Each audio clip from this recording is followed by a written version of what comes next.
The 2023 rookie quarterback class has been very interesting so far. It was top-heavy with guys like Anthony Richardson, CJ Stroud, and Bryce Young. Then you've had a couple of other players like Will Levis, Aiden O'Connell, Stetson Bennett, and Dorian Thompson-Robinson start to tear it up and show a bright future.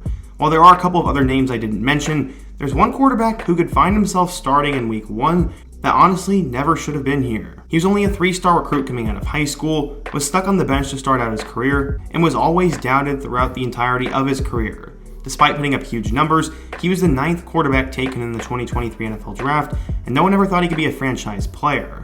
Well, Clayton Tune is proving everybody wrong. He might be the week 1 starting quarterback for the Cardinals here soon, as Kyler Murray went down with an injury, and he could be the guy. In today's video though, I'm going to introduce you to who Clayton Tune is. We're going to go through his journey, talk about his historic Houston career, and why he could be the future of the Cardinals. But before we get started, quickly be sure to leave a like if you want to support today's video, subscribe if you're new and love college football content, and let me know what player, team, topic, or situation I could cover next. Now let's get started and talk about the insane rise of Clayton Tune. In order to understand how Clayton Tune got to this point, we first need to go back in time. Growing up, Tune's dream was to play high school quarterback for Salina High School, just like his brother did back in 2005. This high school is located in Texas, and his brother went on to win a state championship and played for the North Texas Mean Green. He ended up being a walk-on and actually made his first career start against Alabama, and while he wasn't a star, he did make it to the collegiate level, and this would rub off on Clayton. High school football is a big deal in the state of Texas, and Clayton really bought into it. He said, quote, "Salina was literally the plot of Friday Night Lights, at least it felt that way to me when I was young. All I wanted to do was play for the Salina Bobcats and win a state title." I hope I'm saying that high school name right. In Pee Wee football, the Tune family found out that he was legit, and they began to invest time and effort into developing Clayton's football talent. His brother was on the staff at North Texas, and soon enough, he was a 7th grader hanging and training with the team. His dad said, quote, "We knew he was talented early on, and we got together as a family and decided to help him be as good as possible. He was pretty special and was eventually set to enroll at Denton Ryan High School and would actually compete with Spencer Sanders for the starting job, the future Oklahoma State and current Ole Miss quarterback. But a week before the season started, Clayton broke both of his wrists playing basketball, and that was pretty much the end of that. It was tough on the coach too, as he had 2 talented quarterbacks on the roster, but Clayton would be on the bench the whole year and eventually decided to transfer to Carrollton Hebron High School. Coach Hennigan, whose son is now the quarterback at Memphis, said, quote, "People would look at me cross-eyed when I told them that I had 2 Division I quarterbacks on my freshman team, but I did." Tune would begin to start as a sophomore, and by the time he was a junior, he was getting offers from Power 5 programs that wanted his talents. He passed for 2,416 yards, ran for 368 yards, and scored 32 total touchdowns as a senior, en route to leading his school to an appearance in the state playoffs. Tune was both a late riser and a hot commodity on the recruiting trail, but where was he going to go? Well, he was going to get his first chance to go to a Power 5 program, as he got an offer from David Beatty and the Kansas Jayhawks. He pretty quickly chose to commit, and despite being up and down about it, he was pretty sold on the vision of the program. He said, quote, "It is exciting, and to know that I'm going somewhere to try and make an immediate impact, that is awesome." But things would change in his recruitment as he started to gain a ton more offers and interest, and this would lead him to visiting multiple schools. Despite being committed to the Jayhawks, Tune made an official visit to Houston, and after that weekend, he gave the Cougs a verbal commitment and decided to decommit. Tune backed out from his pledge to Kansas and ended up choosing the Cougars over the likes of FAU, Ole Miss, and UCF. And Houston won the sweepstakes for him. Why the Cougars? He said, quote, "In high school, Houston was doing big things with Herman as the coach, and I knew it had a history of producing quarterbacks. It was an easy drive, and there was a lot of hype around the program. In total, Tune was insane. He passed for 6,686 yards, 66 passing touchdowns, and 20 rushing scores during his starting career. Scouts were excited for Tune and what he brought to the table, but his mindset is what sold coaches the most. Tune said, quote, "I don't like to lose at all. My main motive is just winning at all costs. I'm a good passer, I'm accurate, and I help people win and get them fired up.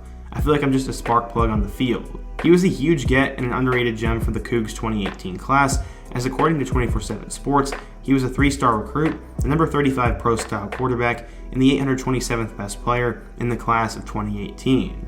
So, how would Tune end up doing at Houston? Well, let's take a look.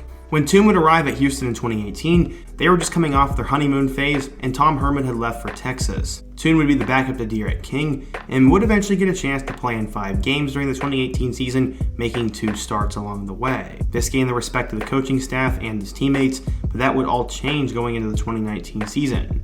After the 18-year, Major Applewhite was fired as the head coach, and they brought in Dana Holgorsen from West Virginia to be the new head man. The staff immediately knew they had a talented player in Clayton, but King was the starter, and he would have to wait his turn. Well, all that would change after 4 games. After a losing start, King decided to opt out after just the 4th game, and now it was Tune's job for the remainder of the season. Ironically, his first big game would come against North Texas, and in a family affair, he threw for a touchdown and led them to a win over the Mean Green. After that, though, it was a struggle. He had 3 interceptions in a loss to Cincinnati, had 2 combined picks in losses to UCF and SMU, and their only win would come on the road against Tulsa. For the 2019 season, he finished with 1,500 yards with 11 touchdowns and 9 picks. Tune was solid, but he had a lot to work on if he wanted to become a big-time NFL draft prospect. He was preparing to be the next star quarterback for the Cougars then, and actually got a weird chance to do so as the world shut down in early 2020. At that time, he got much better and got to focus on becoming the best player he could be.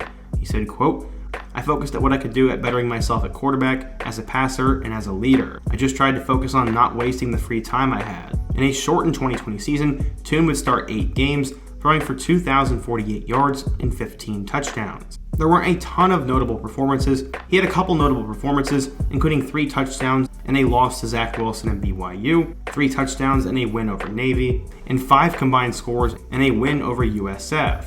Things were looking pretty solid for him, and 2021 would be even better. He was voted a team captain by his teammates, and then set single-season career highs in multiple categories. He played in 14 games, completed 287 passes, threw for 3,550 yards, had 30 passing touchdowns, and completed 68% of his passes. 2021 was definitely his breakout season, and that came alongside his wide receiver, Tank Dell. His best performance of the year was against number 19 SMU, as he had over 400 yards and 4 touchdowns. He also helped them beat Auburn in the Birmingham Bowl, and while he could have left for the NFL and probably been a late-round pick, he decided to come back for the 2022 season. Houston would have a ton of hype, and Tune had his best year yet. He threw for 4,074 yards, completed 67% of his passes, and threw for 40 touchdowns. He was given a 92.0 quarterback grade by PFF, and that was tied for best in the country. In addition to that, his 91.3 quarterback passing grade was also tied for best in the country. He broke a couple of American Athletic Conference records as well, as his 119 career touchdowns was first, and his 40 passing touchdowns in a season was also first. In total, Tune threw for 11,994 yards in 5 seasons at Houston, piling up 104 touchdowns and 41 interceptions. Yeah, he did turn the ball over a decent amount, but he got better each year and had a ton of experience. He declared for the 2023 NFL Draft and was considered a mid-round sleeper pick, probably a top 10 guy at the quarterback spot. What did the scouts have to say? Well, one said, quote, "Tune is 24, measures in at 6'3", and weighs 220 pounds. He throws a tight spiral and has the ability to throw in tight windows. He's patient with the ball and has the ability to stay calm in the pocket and keep his eyes down the field. He possesses a lot of athleticism and is able to improvise on broken plays with his feet." As I said, he was considered a mid-round prospect and was eventually taken with the 139th overall pick in the 2023 NFL Draft by the Arizona Cardinals. Maybe they were seeing into the future, as when he was drafted, he made a bold statement. Tune said, quote, "I think I'm the best quarterback in this class, and God's got a plan for me, so I wasn't too stressed about it." He also then went on to say, "I didn't have expectations, but I'm just happy to be part of such a great organization and able to live out my dream. I'm happy to go in there and work and compete." Now, he will get his chance after a crazy set of circumstances. Kyler Murray ended up going down with an injury, and he'll probably be out the entire season, which begs the question, who the heck is going to start at the quarterback spot for the Arizona Cardinals? Well, it's either going to be him or the guy they just traded for. That dude is Josh Dobbs, who's been around the block and probably has the inside track of the starting job, but there's honestly pretty much no upside in playing him. But the only upside in playing him is that Tune doesn't get hurt. Cardinals probably aren't competing with either of them, but why not give a shot and make Tune your starting quarterback? Well, head coach Jonathan Gannon said, quote, "Tune's been awesome. He's got the mentality you want in your trigger guy, and he's prepared to start." The Cardinals also brought up Jeff Driscoll from the practice squad, and Arizona's room of healthy quarterbacks has yet to start and win a game in the league. Tune will be hoping to change that, and hopefully he gets his chance and decides to ball out. A few years ago, we saw a later round pick in Dak Prescott take off, and it wouldn't be super crazy if he figures it out. He's got a lot of starting experience, was very accurate, is decently athletic, and has a great mindset. So we'll just have to wait and see, but Clayton Tune could be a future franchise quarterback, or at minimum the steal of the draft if he pans out. But what do you guys think? If you're a Cardinals fan, what do you think of Clayton Tune? What rookie should I take a look at next? And what other topic in the football world should I cover? Be sure to let me know down below. Leave a like if you want to support today's video, subscribe if you're new, and check out all my other videos on the end screen. I hope to see you guys again soon, but until next time, peace.